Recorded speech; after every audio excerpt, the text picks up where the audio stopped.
आज हम बात करेंगे भारत में आपराधिक न्याय प्रशासन के अंतर्गत दंड पनिशमेंट पर। न्याय का प्रशासन, जिसमें दांडिक न्याय का प्रशासन भी सम्मिलित है, किसी भी सभ्य सरकार का आवश्यक अंग है।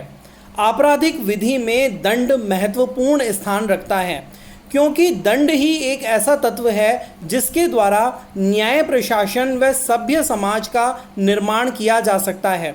अर्थात ऐसे लोगों को जो विधि विरुद्ध कार्य करते हैं उन्हें दंड के द्वारा ही सुधारा जा सकता है। वह अपराधियों को दंड देकर समाज में व्यवस्था बनाए रखी जा सकती है। भारतीय दंड संहिता 1860, जो कि भारत में आपराधिक विधि का आधार कही जा सकती है, कि धारा 53 में विभिन्न प्रकार के दंडों को बताया गया है। दंड का मुख्य उद्देश्य अपराधों की रोकथाम करना तथा समाज में अपराधियों के मध्य भय व्याप्त करना है, ताकि लोग अपराधों की ओर प्रवृत्त ना हों। धारा 53 में उन सभी दंडों का उल्लेख किया गया है जो संहिता के उपबंधों के अंतर्गत दंडित व्यक्ति को दिए जा सकते हैं। धारा 53 भारतीय दंड संहिता दंड। अपराधी इस संहिता के उपबंधों के अधीन जिन दंडों से दंडनीय है वे ये हैं। वर्तमान में धारा 53 में 5 प्रकार के दंड के प्रकार बताए गए हैं, जिसमें पहला है मृत्यु, डेथ, जिसे कैपिटल पनिशमेंट भी कहा जाता है, जो कैपिटल पनिशमेंट है। दूसरा है आजीवन कारावास, इम्प्रिजनमेंट फॉर लाइफ। तीसरा है कारावास, इम्प्रिजनमेंट, जो 2 भांति का है, अर्थात पहला कठिन अर्थात कठोर श्रम के साथ, रिग्रियस। दूसरा है सादा, सिंपल। चौथा जो प्रकार का दंड वर्तमान में है वो है संपत्ति का समपहरण, फोरफीचर ऑफ प्रॉपर्टी। और 5वां है जुर्माना, फाइन। यद्यपि दंड न्यायालय के विवेक पर निर्भर करता है, फिर भी इस विवेक का प्रयोग न्यायिक रूप से किया जाना चाहिए, और जहां परिस्थितियां भयोपरतकारी दंड की मांग करती हो वहां किसी मामले में वैसा दंड दिया जाना चाहिए। धनंजय चटर्जी वर्सेस स्टेट के मामले में ये निर्धारित किया गया कि उपयुक्त दंड अधिरोपित करना ही वह ढंग है जिसके रूप में अपराधियों के विरुद्ध समाज की न्याय के पुकार के प्रति न्यायालय प्रतिक्रिया करते हैं। न्याय मांग करती है कि न्यायालय अपराध के उपयुक्त ही दंड अधिरोपित करे, जिससे कि न्यायालय जन साधारण की अपराध के प्रति घृणा को दर्शित करे। उच्चतम न्यायालय का कहना है कि अपराध के अनुसार दंड दिया जाना चाहिए और अपराध के सामाजिक पहलू को नज़रअंदाज नहीं किया जा सकता है। इसलिए लूट, हत्या, बलात्कार, दुर्विनियोग, नैतिक अधर्मता से संबंधित अपराधों में कठोर दंड देना सामाजिक आवश्यकता है। तो धारा 53 के द्वारा जो पहला दंड का प्रकार है मृत्यु, डेथ, कैपिटल पनिशमेंट, दंडों की श्रृंखला में मृत्यु दंड कठोरतम दंड है।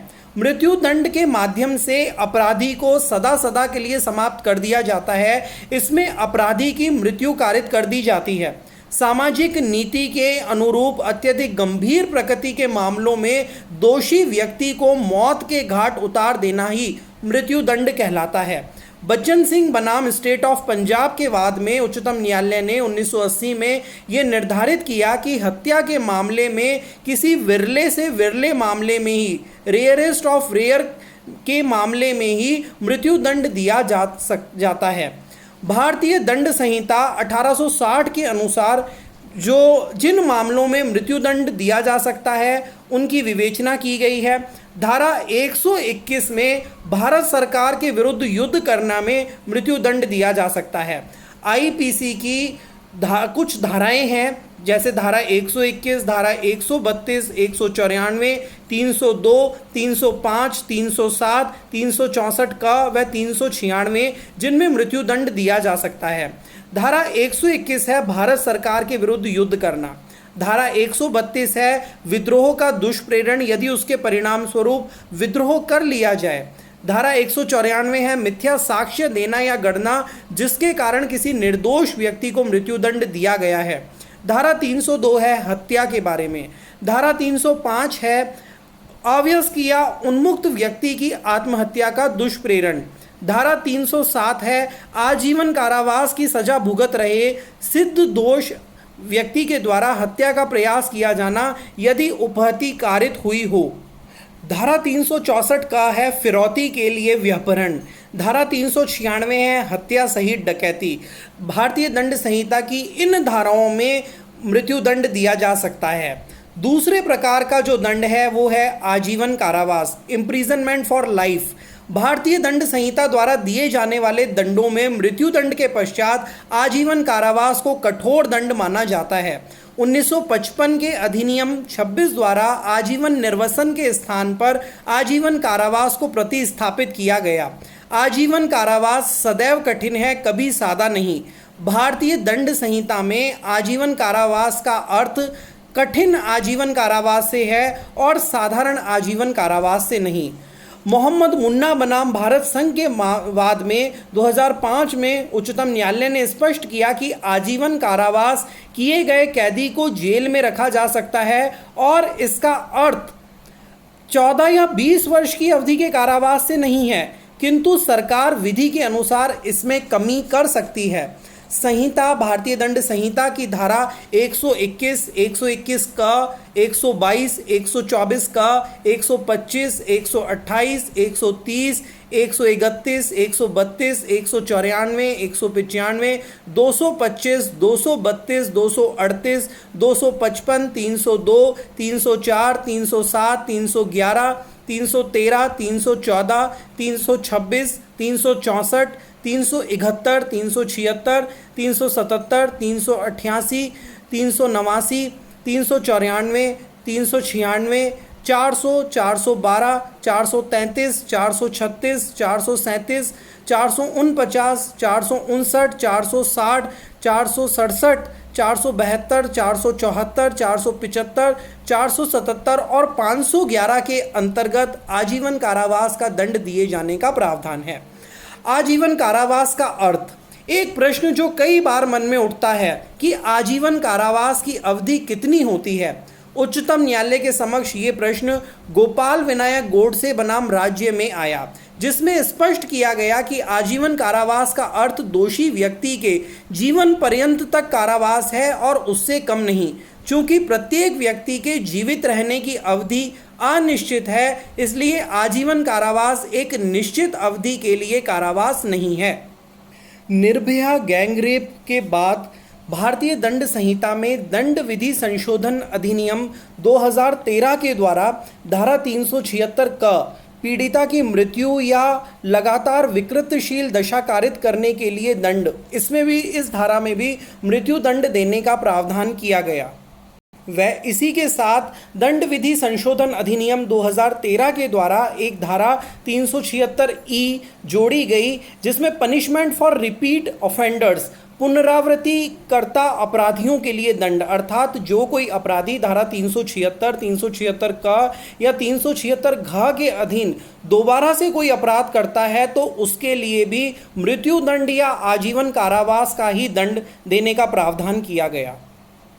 दंड का तीसरा प्रकार है कारावास इम्प्रिजनमेंट। इस धारा 53 के अंतर्गत दो प्रकार के कारावास हैं, कठिन अर्थात कठोर श्रम के साथ और दूसरा सादा।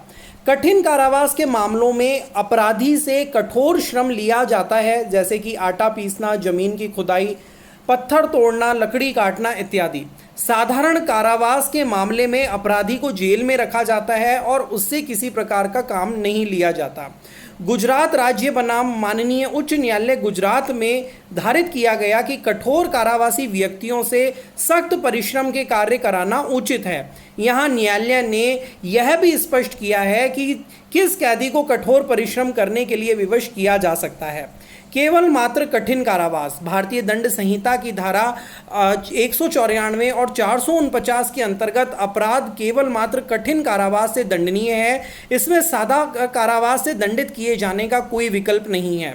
धारा 194 मृत्यु से दंडनीय अपराध के लिए दोष सिद्ध कराने के आशय से मिथ्या साक्ष्य देना या गणना के बारे में है और धारा 449 मृत्यु से दंडनीय अपराध को करने के लिए गृह अतिचार के बारे में है। संहिता की कतिपय कुछ धाराओं में केवल मात्र सादा कारावास देने का प्रावधान भी किया गया है, जिनमें धारा 168, 169, 172, 173, 174, 175, 176, 178, 179, 180, 187, 188, 223, 225 का, 228, 291, 341, 500, 501, 502 और 510 में केवल मात्र सादा कारावास से दंडित किए जाने का उपबंध है, कठिन कारावास से नहीं। अधिक से अधिक कारावास जो किसी अपराध के लिए दिया जा सकता है वो 14 वर्ष का है धारा 55 के अनुसार, और न्यूनतम कारावास संहिता की धारा 510 के अंतर्गत कारावास की न्यूनतम अवधि 24 घंटे निर्धारित की गई है, परंतु अपवाद स्वरूप मामलों में न्यायालय के उठने तक कारावास के दंड से भी दंडित किया गया है, जिसका अर्थ यह है कि दोषी व्यक्ति न्यायालय के उठने तक न्यायालय परिसर में ही रहेगा। न्यूनतम अनिवार्य कारावास भारतीय दंड संहिता में दो धाराओं धारा 397 और 398 के अंतर्गत 7 वर्ष का न्यूनतम अनिवार्य कारावास के दंड का प्रावधान भी है। कारावास के प्रथम दिन की गणना कब से होगी? कारावास के दंड का आदेश पारित किए जाने का दिन कारावास की अवधि का प्रथम दिन होता है। इस प्रकार कारावास की अवधि की गणना उसी दिन से प्रारंभ होती है। दंड का जो चौथा प्रकार है वो है संपत्ति का समापहरण। भारतीय दंड संहिता 1860 की धारा 126, 27, 169 और 263 का के अंतर्गत कारित किए गए अपराधों के लिए विनिर्दिष्ट संपत्ति के समापहरण का प्रावधान है, परंतु संहिता की धारा 61 और 62 के अंतर्गत पूर्व में लागू की जाने वाली संपत्ति के समापहरण के दंड को भारतीय दंड संहिता संशोधन अधिनियम 1921 के द्वारा समाप्त कर दिया गया है। दंड का पांचवा प्रकार जो वर्तमान में भारतीय दंड संहिता की धारा 53 में है वो है फाइन, जुर्माना। जुर्माना सबसे निम्न प्रकृति का दंड है। भारतीय दंड संहिता की धाराओं के अंतर्गत कारावास या जुर्माना या दोनों साथ साथ दंड के प्रावधान हैं, और न्यायालयों को ये अधिकार है कि उसमें जो भी दंड वह उचित समझते हैं उसका आदेश दे सकते हैं। फलतः किस मामले में कौन सा दंड दिया जाए यह निर्णय करने का अधिकार न्यायालय का है। संहिता के अंतर्गत केवल मात्र जुर्माने का दंड केवल कुछ धाराओं के अंतर्गत ही दिया जा सकता है, जिनमें 1000 रुपये तक का जुर्माना धारा 154 और 294 का के अंतर्गत अधिकतम 1000 रुपये के फाइन की सीमा है। 500 रुपये तक का जुर्माना धारा 137, 171 जय व 171 झ के अंतर्गत अधिकतम 500 रुपये तक के दंड की सीमा है। 200 रुपये तक के जुर्माना धारा 263 का, 283 और 290 के अंतर्गत अधिकतम 200 रुपये के दंड की सीमा है। जुर्माना अधिरोपित करते समय न्यायालय कई महत्वपूर्ण बातों को ध्यान में रखता है, जिसमें कारित किए गए अपराध की प्रकृति, अपराधी की जुर्माना अदा करने की सक्षमता और जुर्माना अधिरोपित किए जाने की उपयोगिता। भारत में बहुत अधिक मात्रा में करोड़ों रुपये लागत की सोने की तस्करी के षड्यंत्र के अपराधियों पर बहुत अधिक जुर्माना अधिरोपित किया जाना उचित है। और अशोक कुमार बनाम राज्य के मामले में महाविद्यालय के एक छात्र को स्कूटर की चोरी के लिए सिद्ध दोष किए जाने पर उसके विरुद्ध जुर्माना और पहले भुगत चुके कारावास का दंड पर्याप्त है, क्योंकि उस पर अपने पत्नी और छोटे बच्चों की भरण पोषण की जिम्मेदारी थी। तो प्रत्येक मामले के तथ्यों के अनुसार न्यायालय जुर्माने की सीमा तय कर सकता है। जुर्माना न देने पर कारावास के दंड का प्रावधान है, और ऐसा दंड जुर्माना अदा करने पर, जुर्माना जमा करने पर समाप्त हो जाता है। तो उपरोक्त विवेचना से ये स्पष्ट होता है कि भारतीय दंड संहिता में दंड के जो विभिन्न प्रकार दिए गए हैं वह अपराध की प्रकृति के अनुसार ही निर्धारित किए गए हैं। संहिता में वर्णित दंड के ये प्रकार अपराधों को रोकने व सभ्य समाज के निर्माण के लिए महत्वपूर्ण हैं।